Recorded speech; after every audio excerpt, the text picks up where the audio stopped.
যদি বাইতাল কুরসি পড়ে আল্লাহ নবী পাক জামানা বলে ও বিশ্ব জগতের লোকেরা যে সময় বাইতাল কুরসি ফুলে ফুলে উঠবে আল্লাহ তাআলা যে সময় সে মরবে যে সময় মারা যাবে যে সময় সে কবরে যাবে আল্লাহ তাআলা মরার পরে পরে তার কবর আযাব আল্লাহ উঠিয়ে দেবে জোরে বলবো ইমাম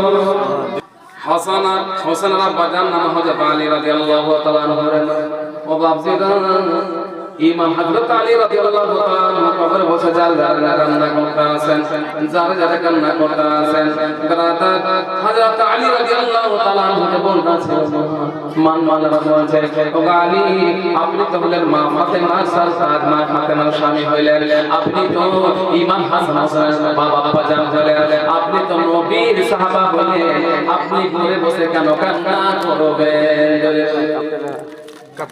আপনি তো নবীর দামাদ নবীর সাহাবা ইমাম হাসান হোসেনের আব্বাজান আপনি কেন কান্না করবেন আপনার কান্না কোনো ব্যাপার না হযরত আলী রাদিয়াল্লাহু তাআলা ও বিশ্ব জগৎ লাগা সরবাবা বিশ্ব জগৎ মা বলেরা ও মা বাপে ভাইরা হযরত আলী বলতেছেন ও আমার বান্দারা সোনাবা সোনাবা সোনাবা আমার নবী যে সময় দুনিয়াতে ছিলেন আমার নবী যে সময় দুনিয়াতে বেঁচে ছিলেন আলী বলে গো মা আল্লাহ নবী বলেছিলেন ইন্নাল খাবার আউয়াল মানজিলিন মিন মানাজিলিল আখিরাহ বলে যাবে সুবহানাল্লাহ যে সময় দুনিয়া থেকে দুনিয়াতে বেঁচে থাকবে কবর হচ্ছে আখিরাতের প্রথম মঞ্জিল জোরে বলে সুবহানাল্লাহ কবর যে পাড়ি দিয়া দেবে কবর যে পার হয়ে বেরে নেবে কবরে পাড়ি যে দিয়ে দেবে না কবরে যে বাচ্চারা কবর যে পার হয়ে যাবে মুনকির নাকির শব্দ দিয়ে দেবে আল্লাহ নবী বলেন তার পাড়ি হয়ে গেল সে জান্নাত চলে যাবে সুবহানাল্লাহ কবর হলো সবথেকে আখিরাতের প্রথম মঞ্জিল আর সেই কবরে যে পাড়ি দিয়ে দিবে সে জান্নাত যাওয়ার একটা রাস্তা হয়ে যাবে জোরে বলেন সুবহানাল্লাহ তার জন্য আল্লাহ কান্না করেছে আল্লাহ আল্লাহ নবী বলেছেন এই কবরে পাড়ি দিয়ে দিবে সে জান্নাত দিতে পারে নেবে তার জন্য কাঁদে আল্লাহ নবীর সাহাবা আজ বালি যারে কান্না করে আল্লাহ আল্লাহ গো এত ভয় কবর আযাব আল্লাহ কিভাবে আরে পাড়ি দেব বলো এই কবরের পাড়ি দেওয়ার জন্য দয়াবান সাল্লাল্লাহু আলাইহি ওয়াসাল্লাম সাহাবা হযরত আলী কবর বসে কান্না করে তাহলে আমরা কেমন মানুষ হতে পারি আমাদের ভয় থাকবে কিনা আলী কান্না করে ইমাম হাসান হোসেন কান্না করে হযরত আলী রাদিয়াল্লাহু আনহু কান্না করতেছে তাদের বিশ্ব জগৎ কবর যদি পাড়ি দিয়ে দেবে জান্নাত চলে যাবে জোরে বলেন সুবহানাল্লাহ এত ভয়াবহ কবর আযাব সে ভয়াবহ কবর আযাবের জন্য আল্লাহ নবীর সাহাবা কাঁদে আর আমরা কোথায় আমরা কোথায় আল্লাহ নবীর সাহাবা কান্না করতে আছে ভয় না কবর আযাবের ভয় ইমাম হাসান হোসেনের আব্বা কান্না করতে আছে মা ফাতেমার স্বামী কান্না করতে আছে আমরা বেরাদার মাওলানা সাহেব বলে দিলেন কিন্তু আমরা কানে শুনলাম না এই মা বোনেরা আমরা সবাই পড়ি মাওলানা সাহেব বললেন সবাই পড়ি আমি যে সময় মসজিদে আসলাম প্রথমে একটা বাচ্চা ছেলে আয়াতুল কুরসি পড়ছিল কি পড়ছিল এই ধ্যান দিয়ে বলেন কি পড়ছিল কি পড়ছিল আয়াতুল কুরসি আমরা পড়াশোনা করে নিলাম মানে মনে বুঝি না ফাজিলাত বুঝি না পড়াশোনা করে আমরা সেটাকে ফু দিয়ে দিই কিন্তু আয়াতুল কুরসি পড়তে গেলে বাচ্চাটা পড়লো আয়াতুল কুরসি মসজিদে আসলাম বাড়ি থেকে ঈশা নামাজ পড়িয়ে মসজিদে বসলাম একটা বাচ্চা ছেলে পড়ছে আল্লাহু লা ইলাহা ইল্লা হুয়াল হাইয়ুল কাইয়্যুম লা তা'খুযুহু সিনাতুন ওয়া লা নাওম লাহু মা ফিস সামাওয়াতি ওয়া মা ফিল আরদি মান যাল্লাযী ইয়াশফা'u 'indahu ইল্লা বিইذনিহি ইয়া'লামু মা বাইনা আইদিহিম ওয়া মা খালফাহুম ওয়া লা yuhituna bi shay'in min 'ilmihi illa bima sha'a السماوات والأرض ওয়ালা ইয়াদুহু হিফযুহুমা ওয়া হুয়াল আলিমুল আযীম। পড়ে কিনা বাচ্চা ছেড়ে পড়ে, আর বাচ্চা সেটা যে সময় পড়তে আমার মনে জাগলো আল্লাহ, আর আয়াতুল কুরসির ফাজিলাতটাই আজকে বলবো। জোরে বলেন আয়াতুল কুরসির ফাজিলাতটা আজকে বলবো।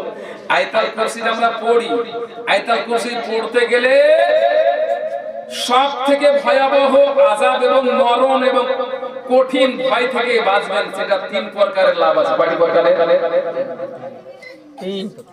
তিন প্রকারের লাভ। আল্লাহ নবী সাল্লাল্লাহু আলাইহি ওয়াসাল্লামকে জিজ্ঞাসা করেছেন সাহাবাগণেরা, ইয়া রাসূলুল্লাহ, ইয়া হাবিবাল্লাহ, কোরআনের সূরা কি? কোরআনের সবথেকে উন্নত মানের সূরাটা, মান মর্যাদা মানের সূরাটা তো সবগুলোই, কিন্তু সবথেকে মান মর্যাদা সূরাটা কোন সূরা? আল্লাহ নবী বলেন আয়াতুল কুরসি। জোরে বলেন সুবহানাল্লাহ, জোরে বলেন সুবহানাল্লাহ। সবথেকে কোরআন শরীফের 6666টা আয়াত, 6666 এমা 6666 বোনেরা দিদিরা, 6666 আয়াত নবী সাল্লাল্লাহু আলাইহি ওয়াসাল্লাম বললেন 6000। সুবহানাল্লাহ, সুবহানাল্লাহ। আমার কি জান দিয়েছে টাকা দাম পূরণ করেন বলেন, কোন সময় দাম কাজে লাগে না, কোন জায়গা দান কাজে লাগে না। আর মা বোনরা দান দিতে বেশি ভালোবাসে। যদি বলেন মা বোনের মাধ্যমে দয়াটা বেশি, মোহব্বতটা বেশি, তাদের দিলে একটু রহমতটা বেশি, তার জন্য মা বোনরা দানটা বেশি। তো বলছিলাম আয়াতুল কুরসি, কি বলছিলাম? আয়াতুল কুরসি। নবী সাল্লাল্লাহু আলাইহি ওয়াসাল্লাম জিজ্ঞাসা করেন, ইয়া রাসূলুল্লাহ, সবথেকে কোরআনের সম্মানিত আয়াত, সবথেকে ফজিলত আয়াত, সবথেকে মান মর্যাদা আয়াত, ইয়া রাসূলুল্লাহ, এমন একটা কথা বলেন সবথেকে সম্মানিত। আল্লাহ নবী বলেন, ও বাবা সাহাবাগণেরা, কোরআনের যত সব ফজিলত আছে, এই সব সূরার ফজিলতের ফজিলত হলো আয়াতুল কুরসি। জোরে বলেন, সব সূরা ফজিলত আছে, সব সূরাতে আল্লাহ কোরআনকে যালিকাল কিতাবুল্লাহি রাইবা ফীহি, কোরআনের কোনো শব্দ নেই, কোন সুন্দর গুঞ্জাইশ নেই, সব সূরাই সম্মান মান মর্যাদা, কিন্তু সব সূরা থেকে সব মান মর্যাদা বেশি আর আয়াতুল কুরসি। আয়াতুল কুরসি তিনটি ফজিলত বলা, এমন তিনটি ফজিলত বলা। আয়াতুল কুরসি যে পড়ে নেবে রাদাল্লাহ ইসলামিয়া, আমার নামাজে ফুদি না সিনাই ফুদি, ওয়াহাবি দেওবন্দি মৌলভী বলে কি ফুদিও না, ফুদিও না। আল্লাহ নবী বলে, গো মা, ও গো আমার উম্মত উম্মতিরা, আস্তাগফির আয়াতুল কুরসি ফজর নামাজ সালাম ফিরিয়ে, ফজর নামাজ জামাতে পড় সালাম ফিরিয়ে, আয়াতুল কুরসি আমরা যে ফুদি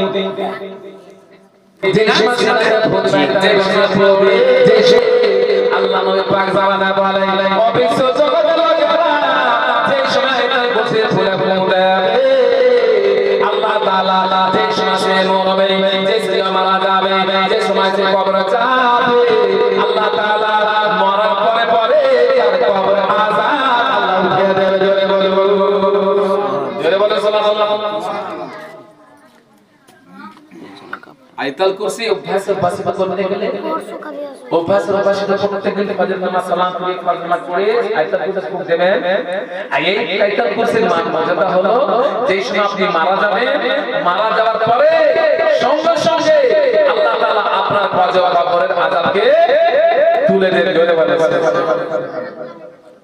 আর আয়াতুল কুরসি পড়ে যেই সময় আপনি বাড়িতে দরজায় গেট লাগাচ্ছে, একজন বলছে, মৌলভী সাহেব আমাকে বলে না, কাকে ধ্যান দিবেন, ধ্যান দিবেন? বড় পীরের কাছে। বড় পীরের নাম শুনেছেন তো? শুনেছেন তো? এ মা বোনেরা, বড় পীরের নাম শুনেছেন তো? কি নাম?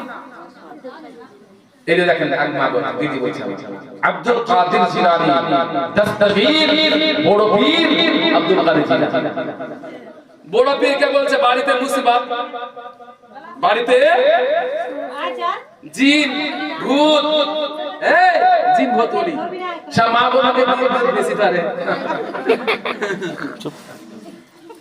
তো বড় পীরের বাড়ি, বড় পীরের দরবারে গিয়ে বলে, হুজুর হুজুর। বলে কি হলো? বলে হুজুর বাড়িতে এই ধ্যান দিয়ে শুনবেন, বাড়িতে বরকত হয় না। কি বললেন? বাড়িতে বরকত, মা বলতে সামনে বরকতটা হয় না। দেখেন বড় পীর সাথে গিয়ে বলছে হুজুর বাড়িতে বরকত হয় না। বলে শুন রে মা, বাড়িতে বরকত হয় না। না হুজুর, শোন, বাড়িতে বরকত হবে, বাড়ি যেটা মেন গেট আছে ওই মেন গেটে একটা পর্দা লাগিয়ে দিও। জোরে বলেন। কি লাগাতে বললেন? কি লাগাতে বললেন? এরা জোরে বলছে, এরা আস্তে বলছে। মানে এরা লাগাবে না, এরা লাগাবে না।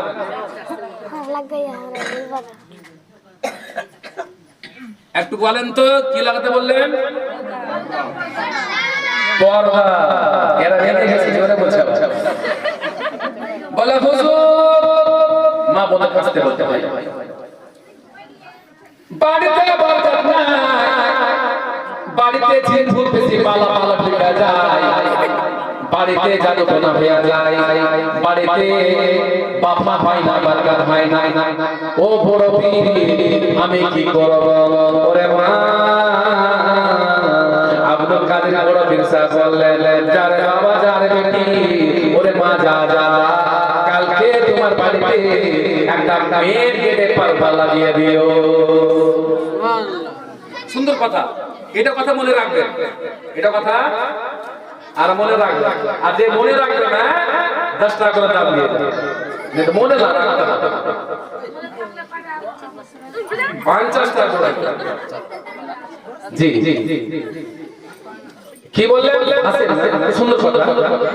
বড় পীর সাহেব, বড় পীর সাহেব নাম নিয়ে গেলে হায় বড় বড় আব্দুল কাদের জিলানী রে জিলানী, তোমার নামে গুনে আনন্দ হইয়া যাই পারি।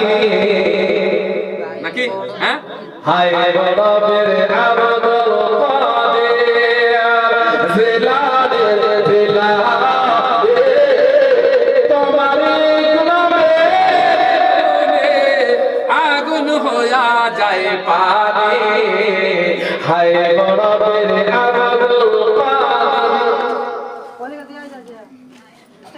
ও মা যাও, মা বেটি যাও, বাড়িতে গিয়ে মেন দরজায় একখানা বড় পর্দা লাগিয়ে দিও। বড় পর্দা লাগিয়েছে বড় পীর কথা শুনে, বড় পীরের কথা শুনে বড় পর্দা লাগিয়েছে, মত পর্দা লাগিয়েছে। একদিন গেল, 2 দিন গেল, 3 দিন গেল, 4 দিন গেল, 5 দিন গেল, 7 দিন যাওয়ার পরে বাড়িতে বরকত হওয়া শুরু হয়ে গেল।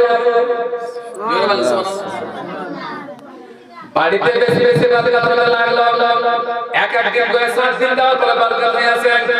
টাকাতে বরকত, টাকাতে বরকত, পয়সাতে বরকত, খাওয়ারে বরকত, কামে বরকত, জমি জায়গাতে বরকত, ধন সম্পত্তিতে বরকত। একদিন দিন করতে করতে 39 দিন হয়ে গেল। কয়দিন হলো? আর শয়তান চালায় 40 দিনে। কয়দিনে? ওই জন্য আমল করতে হয় 40। কত দিনের? জিনকে ভাগাতে হলে 40 দিন আমল করতে হবে। এক এক করে মনে রাখবেন, একদিনে রাখেন আর একদিনে ভুলেন। বলে একদিন হলো, 2 দিন হলো, 7 দিন হলো না। 7 দিন হওয়ার পর বরকত শুরু হয়ে গেছে, বাড়িতে বরকত শুরু হয়ে গেছে। একদিন হয়েছে, 7 দিন হয়ে গেল, 8 দিন হলো, 10 দিন হয়ে গেল, 20 দিন হয়ে গেল, 39 দিন হয়ে গেল। বাড়িতে বরকত হইতে হইতে এত বরকত হয়ে গেছে, থাকতে পারলো না, এত বরকত হয়েছে। বড় পীর সাহেবের দরবারে হাজির। জোরে বলেন হুজুর,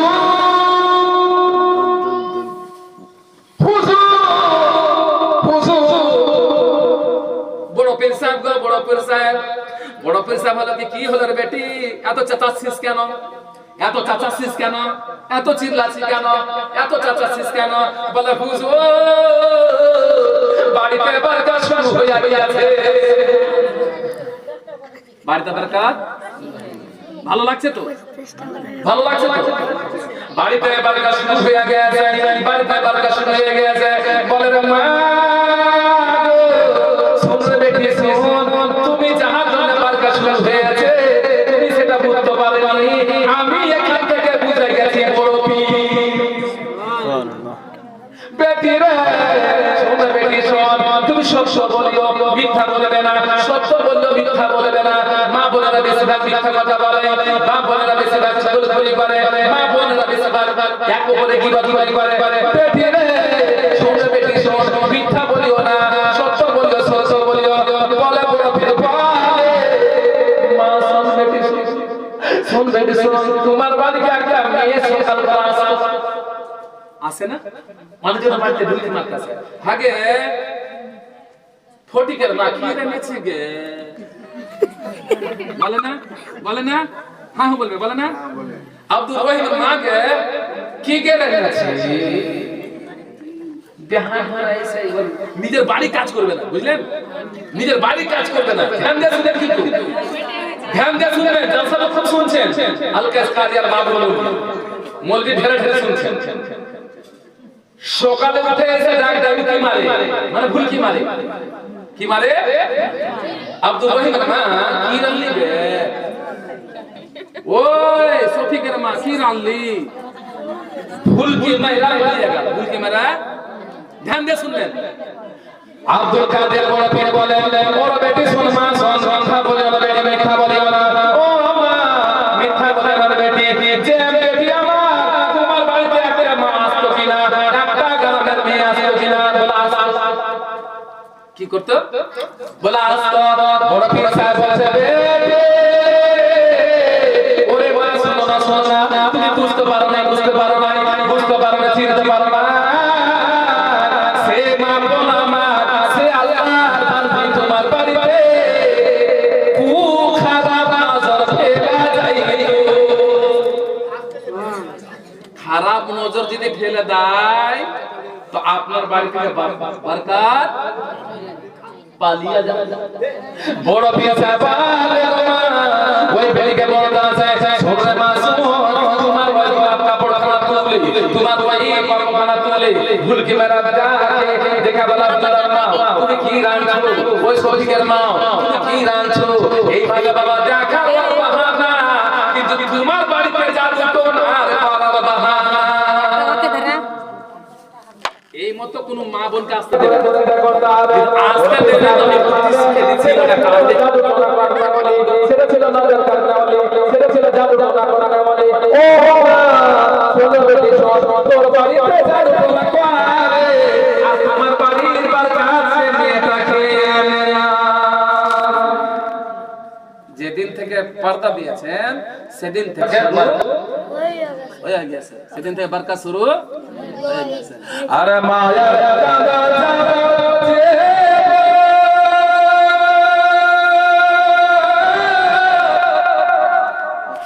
ও সামাসে বাবার কাঁদারে ধরে পরিবারের কাঁদা দয়ায় কাঁদা দিতে না, দুঃখের দারদি আমার জনম দুঃখী মা, গর্ভধারিণী মা, জনম দুঃখিনী মা, সেই মায়ের মনে কেহ দুঃখ দিও। মা তো মরেছে না, মায়ের কথা তো বলতে হবে। আরে মা জানারে ভাগে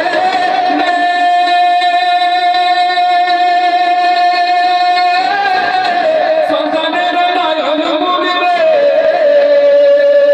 আর সে মায়ের কবলে জান্নাতের দিয়া, দুঃখের দরদি আমার জনম দুঃখী মা, গর্ভধারিণী মা, জনম দুঃখিনী মা, সে মায়ের মনে কেহ দুঃখ দিও। আপনি একদিন মা হয়েছেন, আর একজন মা চলে গিয়েছেন, আর আপনিও মা আছেন, আমরা মা বাবা হয়েছে, আপনিও মা হয়েছেন, আপনার যদি আপনার ছেলে মেয়ের দুঃখ দেয় তাহলে নামাজ ওদের কিছুই লাগবে না, জোরে বলে আরে মা জানারে অভাগে সন্তানের নয়ন মুনিরে।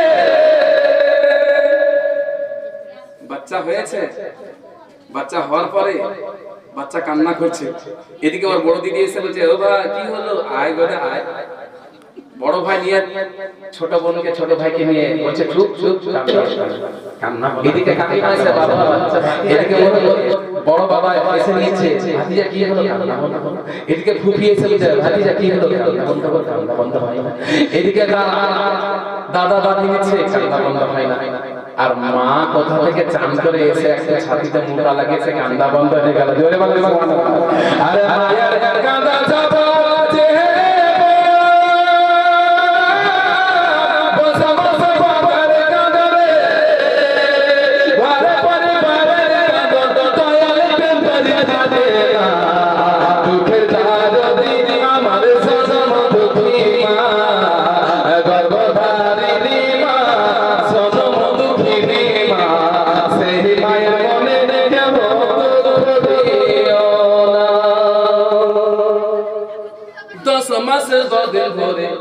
গর্ভে দিয়াছ রক্ত মাংস খেয়ে মায়ের তবে আসলাম ভাই ভূমিষ্ঠ হইয়ালি উঠিলাম দিয়া শান্ত করিল বুকের দুধ দিয়া আরে মায়ের প্রসবের কালে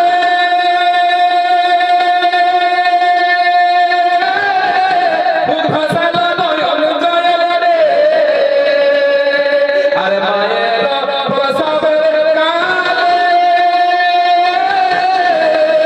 বুক ভাসাল নয়ন জলে রে সন্তানের লোলে ফুলে শশে যন্ত্রণা দুঃখে দরদি আমার জনম দুঃখী মা গর্ভধারিণী মা জনম দুঃখিনী মা সেই মায়ের মনে কেউ দুঃখ দিও না মায়ের মনে কেউ দুঃখ করে বলে সেই মায়ের মনে কেউ দুঃখ দিও না গর্ভধারিণী মা জনম দুঃখিনী মা সেই মায়ের মনে কেউ দুঃখ দিও না মায়ের বাচ্চা বলে সুবহানাল্লাহ আর জোরে বলে সুবহানাল্লাহ গর্ভধারিণী মা জনম দুঃখিনী মা সেই মায়ের মনে কেউ দুঃখ দিও না নিংড়া মতো কান্না ধরা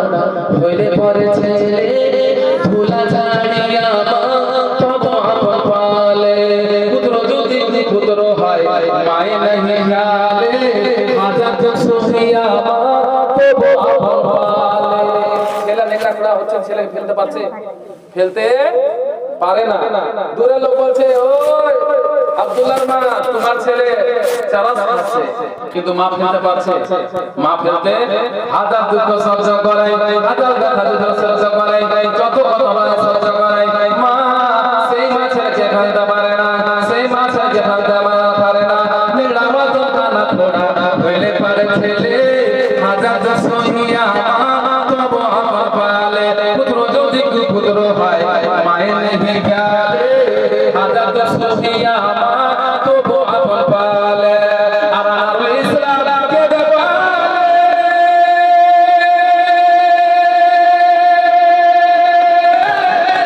জান্নাত মায়ের পাবো বলে আর ইসলামকে দেবালে জান্নাত মায়ের পাবো বলে দেখতে যে হাত সে খুলে দেখতে যে হাত সে খুলে মোছে নবী বসনা দুঃখে দরদি আমার জনম দুঃখী মা গর্ভধারিণী মা জনম দুঃখিনী মা সে মায়ের মনে কেউ দুঃখ দিও না গর্ভধারিণী মা জনম দুঃখিনী মা সে মায়ের মনে কেউ দুঃখ দিও না আরে মা জননী বাবাগে সন্তানের নয়ন মুনিরে সে মায়ের পবনে জান্নাতের ঠিকানা দুঃখে দরদি আমার জনম দুঃখী মা গর্ভধারিণী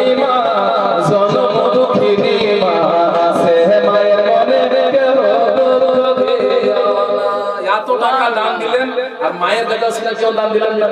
মাকে দেখে কত ভালোবাসে বাসে জোরে বলেন সুবহানাল্লাহ।